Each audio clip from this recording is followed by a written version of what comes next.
এ যেন স্বপ্নের পৃথিবী, যেখানে হাত বাড়ালেই ছুঁয়ে দেখা যায় আকাশের মেঘ।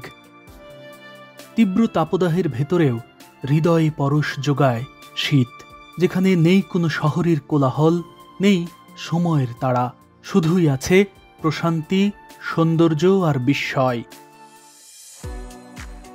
এটা গেন্টিং হাইল্যান্ডস, মালয়েশিয়ার সবচেয়ে জনপ্রিয় পাহাড়ি শহর।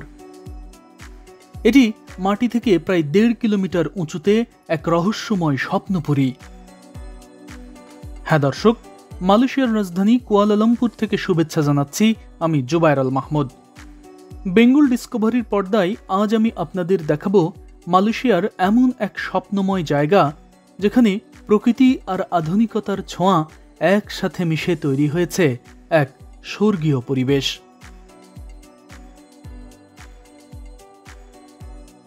হ্যাঁ দর্শক, আজ আমি যাচ্ছি এদেশের অন্যতম জনপ্রিয় পর্যটন স্পট গেন্টিং হাইল্যান্ডসের পাহাড়ি রাজ্যে। তবে সেখানে যাওয়ার পথে কুয়ালালামপুর শহরের আকাশচুম্বী ইমারতগুলো পেছনে ফেলতেই আমার চোখের সামনে খুলে যায় এক রূপকথার জানালা। সবুজ গাছগাছালিতে ঠাসা এই পাহাড়ি পথ যেন নিজেই গল্পের ঝুড়ি নিয়ে দাঁড়িয়ে আছে আপনারই জন্য।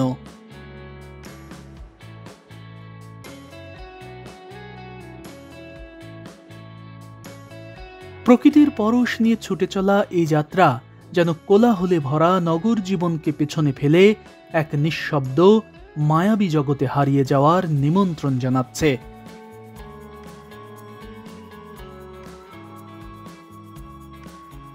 শুধু প্রাণ প্রকৃতিই নয়, এ পথে চলতে চলতে পাহাড়ের কোলে চোখে পড়বে ছোট্ট ছোট্ট গ্রাম, যেন প্রকৃতির আঁচলে লুকিয়ে থাকা শান্ত এক আশ্রয়, যেন শহরের পাথুরে জীবন থেকে বহুদূরে এ যেন এক নির্জন প্রশান্তির ঠিকানা।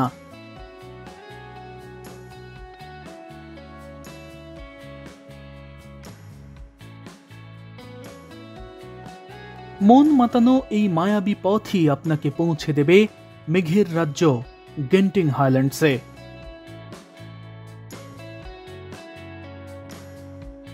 এভাবে বেশ কিছুক্ষণ ছুটে চলার পর হঠাৎই দেখতে পেলাম পাহাড়ের বুক চিরে উঁকি দিচ্ছে এক আকাশচুম্বী ইমারত। হ্যাঁ দর্শক, ওটাই গেন্টিং হাইল্যান্ডস, সেখানেই যাচ্ছি আমরা।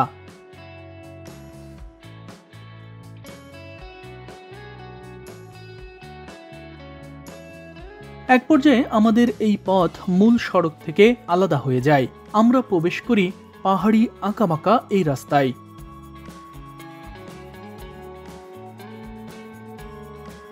এখানকার রাস্তার বাঁক সবচেয়ে বেশি। আমি এর আগে যে পাহাড়ে উঠেছিলাম সেটাও আঁকাবাঁকা পথ ছিল, কিন্তু এরকম পথ না, মানে একেবারে সাপের মতো আঁকাবাঁকা। আমি যদি যে বাম হাতের হ্যান্ডেলটা না ধরে রাখি তাহলে হেলে পড়ে যাব, এবং আমি আগেই বলেছি যে মাথা রীতিমতো ঘুরছে।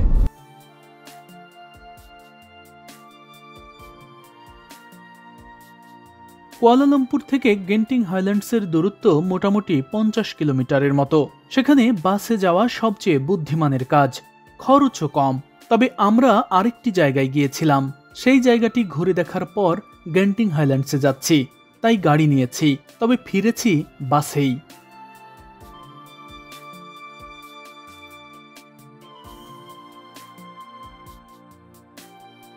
কুয়ালালামপুর সেন্ট্রাল বাস টার্মিনাল থেকে প্রতিদিন সকাল 7:30 থেকে বাস ছাড়ে, আর গেন্টিং হাইল্যান্ডস থেকে শেষ বাস পাওয়া যায় রাত 9:30টায়। তবে এখানে যেহেতু সারা দুনিয়া থেকে প্রতিদিন হাজারো মানুষ ঘুরতে আসে, তাই অবশ্যই অনলাইনের মাধ্যমে আসা এবং যাওয়ার অগ্রিম টিকিট কেটে নেবেন, তা না হলে পরে বিপদে পড়ে যাবেন। কুয়ালালামপুর থেকে গেন্টিং হাইল্যান্ডসের বাস ভাড়া জনপ্রতি 10 রিঙ্গিত, তবে আসা যাওয়ার ভাড়া 18 রিঙ্গিত।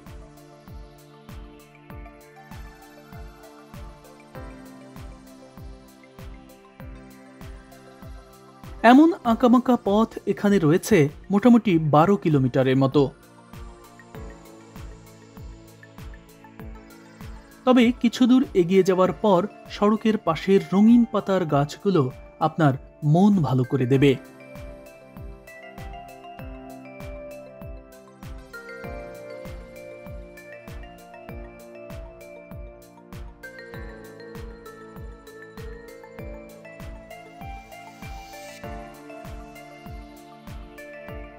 এখানকার এই বিশাল বাঁকটি ঘোরার পর হাতের ডান পাশে এখন যে ইমারতটি দেখতে পাচ্ছেন, এটাই এখানকার বাস টার্মিনাল।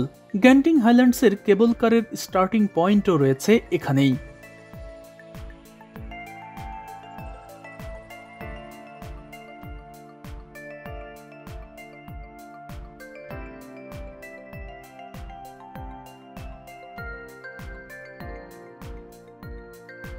এখানকার এই ইমারতে প্রবেশের পর শুরুতেই দেখতে পাবেন ট্যাক্সি কাউন্টার, আর বাস কাউন্টার রয়েছে নিচতলায়।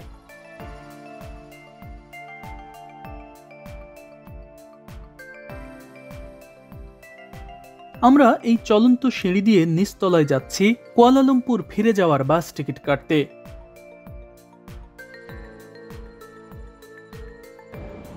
এখানে দেখুন প্ল্যাটফর্ম নাম্বার এবং টিকিট কাউন্টার কোথায় তা সাইনবোর্ডে লেখা রয়েছে।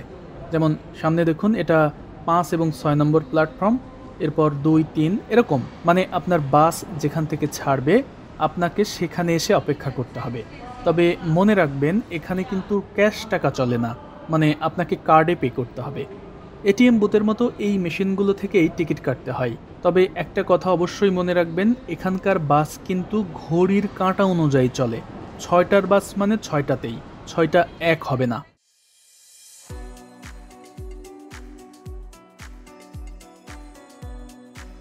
বাসের টিকিট কাটার পর আমরা দোতলায় একটি রেস্টুরেন্টে চলে যাই।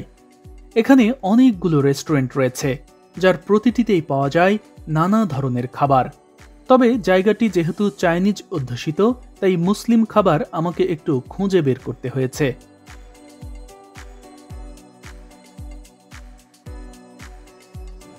দর্শক, এই দেখুন আমাদের দুপুরের খাবার। ভাতের সঙ্গে কি কি দিয়েছে দেখুন, এক টুকরো মাছ, বেগুনের তরকারি, চিকেন আর একটু ঝোল। আর এই প্লেটে দিয়েছে পাতাকপি ভাজি, করলা ভাজি আর একটি ভাজা টুনা মাছ। আর এই 2 প্লেটের খাবার, পানির বোতল, জুস সব মিলিয়ে দাম পড়েছে 58 রিঙ্গিত, মানে বাংলাদেশি টাকায় মোটামুটি 1600 টাকার মতো। লাঞ্চ করার পর আমরা চলে যাই মেঘের রাজ্যে হারিয়ে যাওয়ার টিকিট কাটতে। এখানেও আমাদের বলা হলো অনলাইনেই কাটতে হবে কেবল কারের টিকিট। আসলে এখানেও ক্যাশ টাকা চলছে না। যারা ক্রেডিট কার্ড নিয়ে আসবেন না তারা কিন্তু মুশকিলে পড়ে যাবেন। যেমন আমার একটা অভিজ্ঞতা বলি, যদিও ওই ঘটনার ভিডিও আমি করিনি। আসলে আমরা যখন টিকিট কাটছিলাম, ঠিক ওই মুহূর্তে ভারত থেকে আসা 2 জন নারী পর্যটক আমার কাছে এসে অনুরোধ করে যে আমার ক্রেডিট কার্ড দিয়ে যেন তাদের জন্য 2টো টিকিট কেটে দিই, কারণ তাদের কাছে কোনো ক্রেডিট কার্ড নেই। ওনারা আমাকে ক্যাশ টাকা দিয়ে দেয় আর আমি তাদের জন্য 2টো টিকিট কেটে দিই। কিন্তু ওনারা আমাকে যেটি জানিয়েছে সেটি হচ্ছে ওনারা অনেকের কাছেই ক্যাশ টাকা নিয়ে ঘুরেছে, কিন্তু কেউই টিকিট কেটে দেয়নি তাদের কার্ড দিয়ে। সবাই বাড়তি ঝামেলা মনে করেছে। কাজেই এখানে অবশ্যই ক্রেডিট কার্ড নিয়ে আসবেন। তবে সব কিছু ছাপিয়ে শুরু হলো আমাদের মেঘের রাজ্যে ভেসে বেড়ানোর এক রোমাঞ্চকর যাত্রা।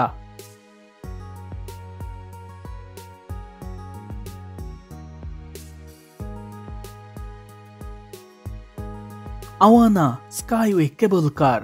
এখানকার সবচেয়ে আকর্ষণীয় হলো কাঁচ দিয়ে তৈরি বিশেষ কেবল কার, যার চারপাশ দিয়েই দেখা যায় প্রাণ জোড়ানো প্রকৃতি।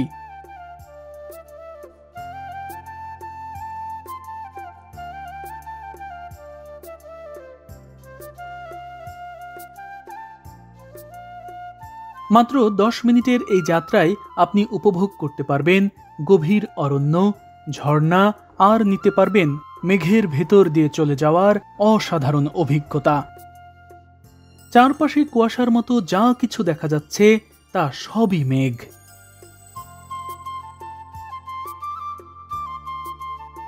মেঘের উপস্থিতি এখানে এতটাই বেশি যে সব কিছুই ঢেকে গেছে সাদা শুভ্র পর্দায়। পাহাড়, গাছপালা, কেবল কার কোনো কিছুই দেখা যাচ্ছে না।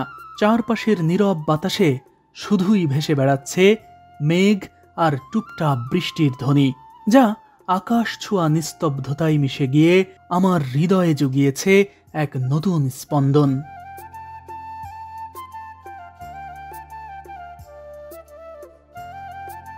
মেঘের সাথে আর একটু গভীর আলিঙ্গন করতে আমরা নেমে যাই এখানকার মিডল স্টেশনে। আমাদের প্রথম যাত্রা বিরতির স্থান এটি। দেখুন একেবারে চারপাশটা বৃষ্টি পড়ছে, মানে মেঘ এতই হয়ে গেছে যে বৃষ্টিই চলে আসলো শেষ পর্যন্ত। তবে বৃষ্টি এলেও কোনো সমস্যা নেই, কারণ নিচে যাওয়ার জন্য আলাদা পথ রয়েছে, অর্থাৎ মেঘকে হাতে ছুঁয়ে দেখার জন্য আলাদা পথ রয়েছে। দেখুন ওই যে মানুষ যাচ্ছে, এটা হচ্ছে সেই পথ। এই পথ দিয়ে একেবারে আপনি ওখান থেকে একেবারে মেঘটাকে এইভাবে ছুঁয়ে দেখতে পারবেন। একটু আগে এই পাশটা পুরোটা কুয়াশার মতো ঢেকে গিয়েছিল, যে কুয়াশা মানে 10 সেকেন্ডের মধ্যে আবহাওয়া চেঞ্জ হয়ে গেল। এখানে সেই কুয়াশাটা এখন নেই, কুয়াশাটা চলে গেছে। এই যে দেখুন এই জায়গাটায় দেখেছেন, দেখুন কি দারুণ কুয়াশা। এটা আসলে কুয়াশা নয়, মেঘ। মেঘ আর এই মেঘটাই আরও শীতল হয়ে বৃষ্টিতে পরিণত হয়ে এই যে বৃষ্টি ঝরছে। দেখুন এই যে বৃষ্টি ঝরছে, অলরেডি ঝরছে। এখানে নিচে নামার জন্য আপনাকে এই পথে সামনে কিছু দূর এগিয়ে যেতে হবে। এরপর পেয়ে যাবেন এখানকার চলন্ত সিঁড়ি। তবে এখানে যদি আপনি বেশি টাকা খরচ করেন তাহলে এখানকার এই ভিআইপি পথেও যেতে পারবেন। শুধু এমন ভিআইপি পথই নয়, কেবল কারের ভিআইপি কেবিন এবং সার্ভিসও রয়েছে তাদের জন্য। এখানে মানে রাজকীয় ব্যাপার, কোনো পায়ে হাঁটার কোনো ঝামেলা নেই। দেখুন এটা একটা সিঁড়ি, চলন্ত সিঁড়ি, অনেক বড় চলন্ত সিঁড়ি। সেই নিচ থেকে ওপর পর্যন্ত, মনে হয় নিচ থেকে ওপর পর্যন্ত কমপক্ষে 4 তলা ঘর হবে, এতটা উঁচু। এই পুরোটাই চলন্ত সিঁড়ি।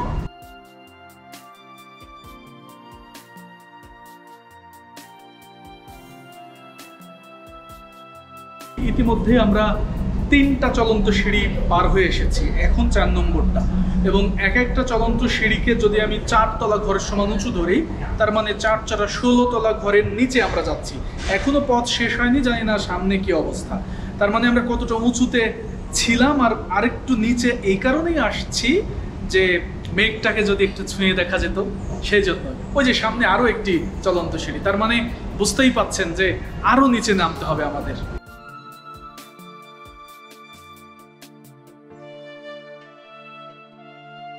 এখানে মোটামুটি 8টি সিঁড়ি পার হয়ে আসার পর আমার সামনে খুলে যায় এক স্বপ্ন জগৎ। এ যেন মেঘ, আলো আর প্রকৃতির মায়ায় গড়া এক অপার্থিব চিত্রপট। চারপাশে কেবলই মেঘের ঢেউ আর বাতাসে ভেসে থাকা সবুজের গন্ধ। এখানকার এই ভেসে চলা মেঘের ভেলা যেন আমার সাথে লুকোচুরি খেলছে। মেঘগুলো কখনো বাতাসের পাখা মেলে ছুটে আসছে, কখনো বা গভীরভাবে ঢেকে দিচ্ছে চারপাশ। এ এক রহস্যময় প্রশান্তি যা আমি উপভোগ করেছি একান্তই নিজের মতো করে। কখনো দৌড়েছি, কখনো লাফিয়েছি, কখনো বা একটুখানি ছুঁয়ে দেখার চেষ্টা করেছি হৃদয়কে নাড়িয়ে দেয়া এই মেঘমালা। এই যে মেঘ, মেঘ, আমি এখন মেঘের রাজ্যে রয়েছি। দেখুন আমার চারপাশে শুধুই মেঘ। কুয়াশার মতো যেগুলো দেখা যাচ্ছে সেগুলো আসলে কুয়াশা নয়, এটাই মেঘ এবং মেঘের রাজ্য। শুধু আশপাশ নয়, আমার চারপাশ সব জায়গায় সাদা ধোঁয়াটে যেগুলো দেখতে পাচ্ছেন সেগুলোই আসলে মেঘ। তাহলে এবার বুঝুন যে আমি কতটা উঁচুতে উঠেছি, কতটা ওপরে উঠেছি। এখানে আসলে ব্যাখ্যা দেওয়ার মতো কোনো কিছু নাই, শুধু অনুভূতির বিষয়। তবে একটা বিষয় আমি বলতে চাই, অবশ্যই আমার মতো এরকম টি শার্ট পরে আসবেন না, শীতের কাপড় নিয়ে আসবেন। আমি রীতিমতো কাঁপছি, কারণ এখানে প্রচণ্ড বাতাস আর শীত। হ্যাঁ দর্শক, এখানে সবসময়ই শীতের অনুভূতি পাওয়া যায়, তাই অবশ্যই শীতের কাপড় নিয়ে আসবেন। রাতের বেলা এখানকার তাপমাত্রা নেমে আসে 12 ডিগ্রিতে।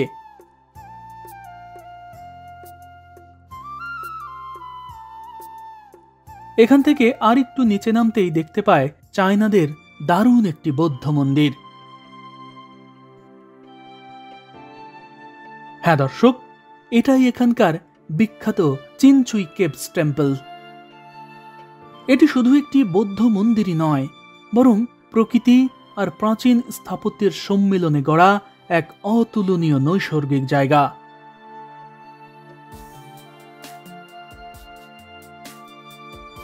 পাহাড়ের বুক চিরে আকাশ ছুঁয়ে দাঁড়িয়ে থাকা এই প্রাচীন মন্দিরের প্রতিটি স্তম্ভ, প্রতিটি কারুকাজ আপনাকে হারিয়ে নিয়ে যাবে কল্পনার জগতে।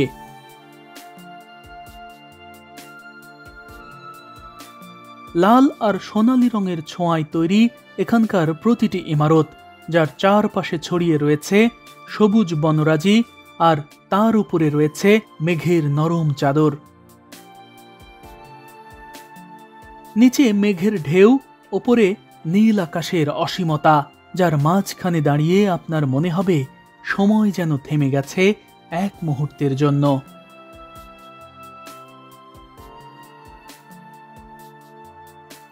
এখান থেকে পুরো গেন্টিং হাইল্যান্ডস দেখা যায়। সাদা শুভ্র মেঘের ভেলা কখনো ছুঁয়ে যায় মন্দিরের ছাদ, আবার কখনো ঢেকে ফেলে পুরো মন্দির, আবার কখনো অঝোর ধারায় নামায় বৃষ্টি। এই জায়গাটিতে আমি যখন আসলাম তখন মনে হচ্ছে যে আমি মেঘের ওপর দিয়ে ভাসতে ভাসতেই হয়তো আসলাম। চারপাশটা এখনো দেখুন মেঘাচ্ছন্ন, আর আমার পেছনে একটি দারুণ মন্দির রয়েছে এবং এই মন্দিরটা বেশ রঙিন। কতটা রঙিন সেটা একটাবার দেখুন। যদিও বৃষ্টি হচ্ছে তারপরেও দেখুন এই মন্দিরটি কতটা রঙিন। আর আজকে আমি যখন এখানে এসে পৌঁছালাম তখন কিন্তু এই চারপাশটা ছিল একেবারে সাদা ধোঁয়ার মতো মেঘে ঢাকা।